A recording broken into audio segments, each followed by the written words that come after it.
profound respect for the Constitution requires that judges stop legislating. All right? And that requires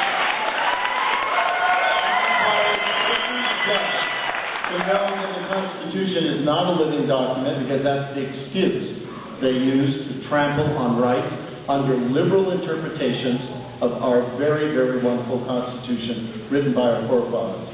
Let me say that I'm one who has fought for the Constitution. I have fought for your rights under the Constitution.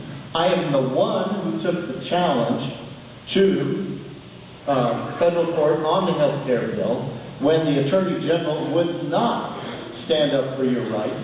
And I did it without asking for anything.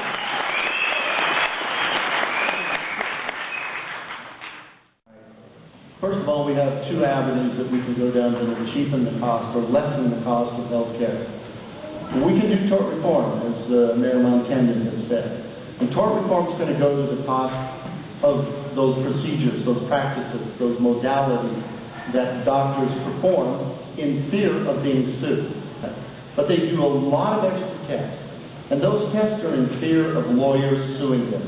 Tort reform is mandatory to lessen the cost of medical care. Well, if you're looking at me, I would say that I agree in part what he says, because there's a whole lot more to that. First of all, I think what the state needs to be doing is getting the hell out of the way of just dictating what education should be for our kids. What we need to do is stop creating cookie-cutter schools and school districts all across Nevada. What works in Ely doesn't work in Reno. What works in Winnemucca doesn't necessarily work in Las Vegas. We need to be able to have empowerment in schools, and that means taking the money to those schools and letting the principal, teacher, and parents decide on how best to create that education system for those kids. Because the uniqueness of that student body is critical to seeing a success in the education of that child. The state of Nevada needs to stop dictating what we do in education. We need to get the legislature out of the education business. We need to get back to empowering parents to be involved and engaged in their education. And to add one thing, in the NRS 288, which is the collective bargaining, it's always done in the back room, behind the doors, out of sight of the public, the press, and everybody else. Let's bring it out into the sunshine, where everybody can see what's left, what negotiations, what deals are offered, and let the public be aware that these deals can no longer be made in the darkness of a secret room in the back. It's time to make our education negotiations, whether it's for wages or benefits or whatever, in the open, so you, the taxpayers, have the right to review them. I just today told the federal government no to their pooling agreement. They had this wonderful concept of high-risk pooling under this insurance bill that would have cost you somewhere in the neighborhood of $1.2 billion when it went bankrupt in about 18 months. You cannot allow the federal government to continue legislating unfunded mandates down on the state. You cannot allow the federal government to continue to take liberal judicial activism and ordering states to do something because they've got this concept in Washington, D.C., that they know more than what we know out here. I'm going to do the very same thing I did in that 2009 session, which was vetoed 42 times, their spending and budget. I will veto that removal of the sunset clause, because I think we are overtaxed. They raised it $1 billion to keep their spending level up.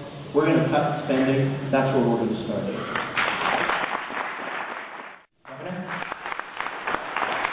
It's a very broad question, Nancy, that has a lot of aspects to it. First of all, we have about 2,500 megawatts of geothermal steam identified for development around the state of Nevada that we can put together.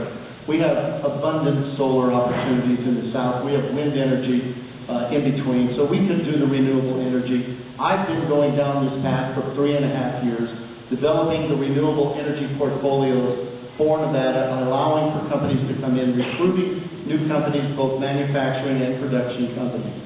So we're going to turn Nevada into an alternative renewable energy state. We have a wonderful market in California that we can market that energy to. we can also use it in our own generation. But when it comes to Yucca Mountain, I'm all for reprocessing, research and development on new fuel systems, Westinghouse just created a new fuel blanket that incorporates plutonium, that's the nasty byproduct of reprocessing of enriched uranium. And they incorporate it into the fuel blanket, which allows it to be burned to zero. So there is no more proliferation issue, which is why Carter and the Carter administration requested deep geologic burial and shut down and mothballed our only reprocessing plant in Savannah River, Georgia. What we need to do is create a nuclear center of excellence that's going to take this material and figure out just exactly how we eliminate the hazard of that waste.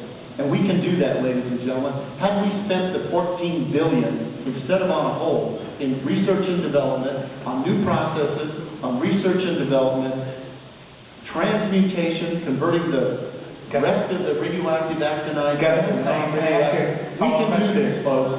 We can convert this. Well, let me say that, first of all, we do not have a border with Mexico. I think that's obvious. That's the intent of the legislation in Arizona, is to protect the citizens from the criminal element that's coming across the border. We do not have that issue in the state of Nevada. We really look at the problem of illegal immigration as being a serious problem in the state of Nevada. It affects all of the services that we have to render. Constitutional requirements in the state of Nevada require us to give an education, regardless of your background. Can't ask the question. Racial profiling should be for terrorism. If you look like and act like a terrorist, if you're coming across as a bad person, you're going to do harm to our citizens, whether it's deal drugs, commit crime, or commit a terrorist act. Absolutely ought to profile everybody that looks like a terrorist. We ought to be protecting us. We ought to be looking at how do we change the illegal status. We ought to make sure that we allow for people to do what you and I, everybody in this room, even if you're a Native American, you're an immigrant, you're a son, a daughter of an immigrant. Native Americans just got here first, that's all. May I follow up briefly? And so you're saying there should be a path to citizenship? No, what I'm saying is that, yeah, that path ought to go back, get in line, and do it legally. Yeah. Okay, gentlemen. Gentlemen Gibbons, you get the last 2 minutes, sir. Thank you, and I want to thank all of you for being here tonight. This is an important part of our election process. I want to thank the group that put this on, Debbie Landis, and all her staff as well, and my 2 friends sitting on both sides of me, both of whom who see and want the very same thing that I do, the best for you in the state of Nevada. We are in a very dire predicament for the state of Nevada. This is not the time to change horses in the middle of the string. This is a time you need real leadership. You need dedicated experience, someone who has stood up for you, both on constitutional issues, someone who has fought to keep your taxes low, someone who has the experience of actually reducing spending. I'm the guy who's been there for you. Not only did I fight for this country in 2 wars, I have served you both in Washington and the state of Nevada. I have fought for your rights. I have fought to keep your taxes low. I have fought to keep government spending in line with what I thought was reasonable and proper. Government must live within its means, and that takes leadership. I'm the one who's been abused in the press, obviously, every time you support or present a reduced budget for whatever reason. They love to take you to task. It is not easy, ladies and gentlemen, to wake up every morning and see unreasonable criticism and yet go forward and do the job that you're required to do as the governor of the state of Nevada. I've been there for you. I will be there for you. I'm asking for your vote.